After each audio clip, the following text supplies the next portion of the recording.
Welcome to OutloudOpinion. Liberals' warnings about Obama loss may prove self-fulfilling by Dennis Prager. If Barack Obama loses the 2008 election, liberal hell will break loose.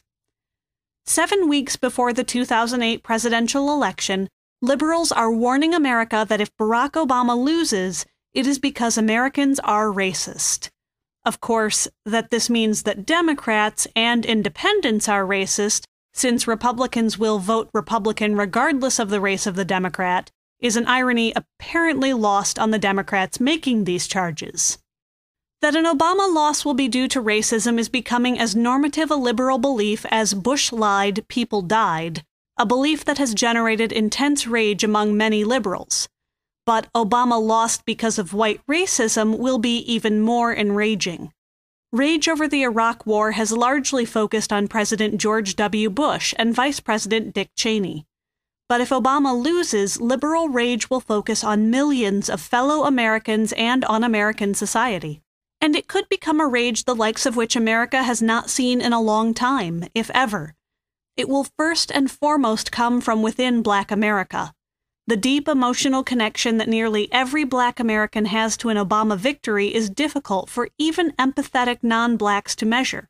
A major evangelical pastor told me that even evangelical Black pastors who share every conservative value with white evangelical pastors, including pro-life views on abortion, will vote for Obama. They feel their very dignity is on the line. That is why the growing chorus, already nearing unanimity, of liberal commentators and politicians ascribing an Obama loss to American racism is so dangerous. Andrew Sullivan of The Atlantic, quote, "White racism means that Obama needs more than a small but clear lead to win," end quote. Jack Cafferty of CNN, quote, "The polls remain close. Doesn't make sense unless it's race," end quote. Jacob Weisberg of Newsweek and Slate, quote, "The reason Obama isn't ahead right now is the color of his skin. If Obama loses, our children will grow up thinking of equal opportunity as a myth," end quote. Nicholas D. Kristof of the New York Times, quote, "Religious prejudice against Obama is becoming a proxy for racial prejudice," end quote. Gerald W. McEntee, president of the American Federation of State, County, and Municipal Employees, in a speech to union workers, quote, "Are you going to give up your house and your job and your children's futures because he's Black?" End quote.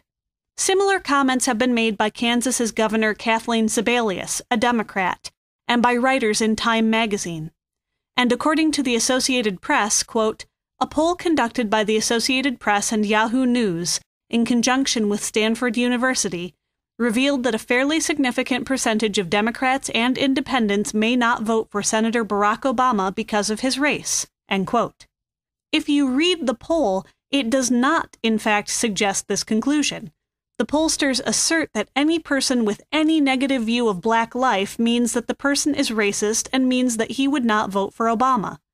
Both conclusions are unwarranted. But Obama will lose because of racism is how the poll takers and the media spin it. Why do liberals believe that if Obama loses it will be due to white racism?